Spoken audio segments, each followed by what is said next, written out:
target for bullies. Great, I said, my voice cracking. I didn't feel like telling the truth in front of Gavin and Felicia. They would totally make fun of me. It's wiener time, Grandpa said, rolling his wheelchair into the backyard. My baby brother Ben sat on his lap. Grandpa Dale used to be a superhero, but now he mostly watches TV at home. He's a little crazy, but in the best possible way. For an old person, he's actually really cool. He's kind of my best friend. He did a 360 spin in his wheelchair, and Ben laughed. Dad, be careful with Ben, Mom said, scooping up Ben and taking him into her arms. Ben has powers too, if you can believe it. He loves getting into trouble like any other baby. But he also can turn invisible, which makes him extra naughty. Grandpa likes getting into trouble and being naughty as well, though his powers are completely different. He has bird powers. He can sprout big wings and has super eyesight, or something like that.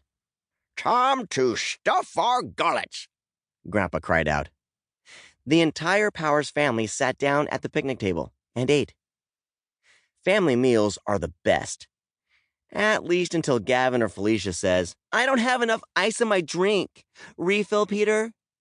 Instead of going to the fridge, they make me put more ice in their cups. Yep, that's what my powers are used for. I'm a walking ice cube tray. Chapter 2. Zack Attack.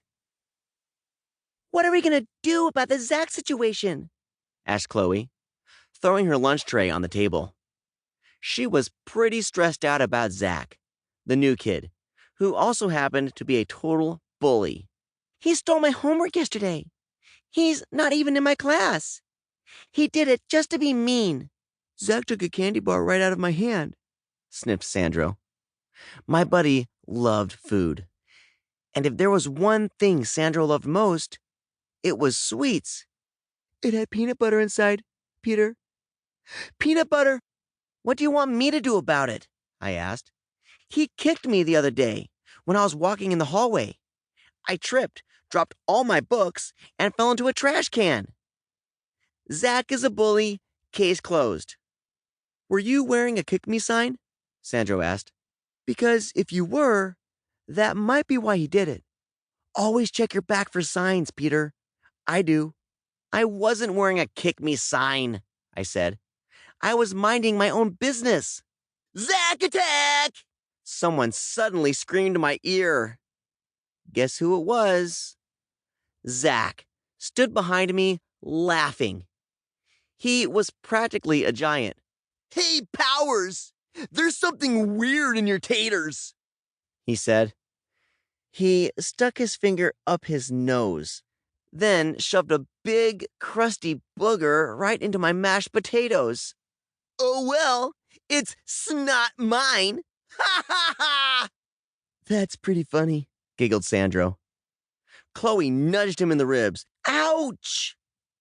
I mean, that's pretty unfunny.